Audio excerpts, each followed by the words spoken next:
Magandang umaga mga kabukid. So, mga kabukid, dito tayo sa palayan kasi kailangan nating maglinis sa mga maglagay na tayo ng mga ganito para lagyan ng tangse para sa at nagpapatubig din tayo mga kabukid. Yan po. Ito po ang buhay ng mga magsasaka, yung mga rice field.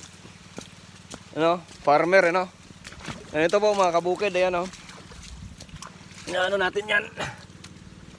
Kasi papatubig tayo mga kabukid. Ayan po yung rice natin mga kabukid, Medyo namumunga na siya mga kabukid. Kaya ito po ang paano mga kabukid, yun yung papatubig. Ako kasi tingnan natin yung gasolina mga kabukid.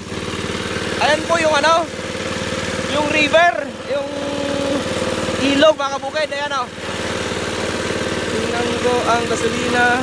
Marami-rami pa to. Ayan mga kabukid. Ayan po ang kinukuha natin source of water mga kabukid. Malapit po to sa ilog. Yan po yung ilog. Nandito tayo mga kabukid. Umaga, umuulan.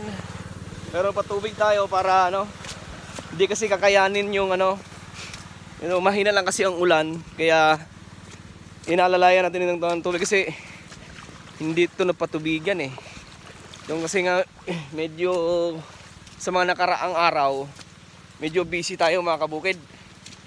Kaya ito nagpatulong ako sa kapatid ko Kasi kailangan natin lagyan ng ito nililinisan niya yung ayan mga kabukid nililinisan ni kuya yung ganitong sa gilid kasi kailangan ng linis. Saka binunutan ko rin ng mga damo. Ayan yung kailangan linisan niya mga kabukid. Kailangan talagang maintenance talaga pag ikaw isang farmer, maintindihan mo to mga kabukid. Ito yung nasa rice field. Kaya maganda talaga yung ang tutukan ng gobyerno is yung mga magsasaka. Kasi pag walang magsasaka, mag-i-import na lang tayo ng bigas, di ba? Kaya mga kabukid,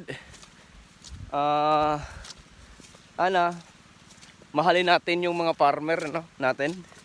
Tama naman ang ginagawa ng DA ngayon. Mas support sila sa mga kabukid. Support sila sa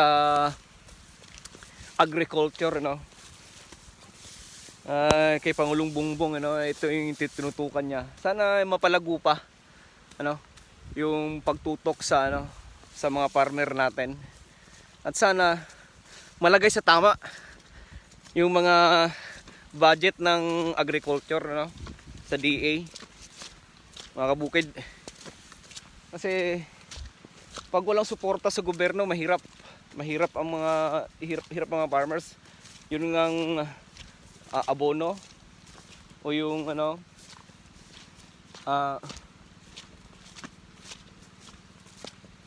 yung inaabono namin napaka mahal na ngayon. Buti na lang yung gobyerno, yung DA namimigay ng mga libreng abono or yung fertilizer namimigay sila. Kaya ngayon hindi masyadong hirap yung mga farmer kasi ang gobyerno nagdi-distribute ng mga fertilizer. So malaking tulong po mga kabukid. Kaya mahan nyo ako mga kabukid dito napakandang dito mga kabukid. Yan, lakas na rin ng ulan mga kabukid. Dito tayo nagpadala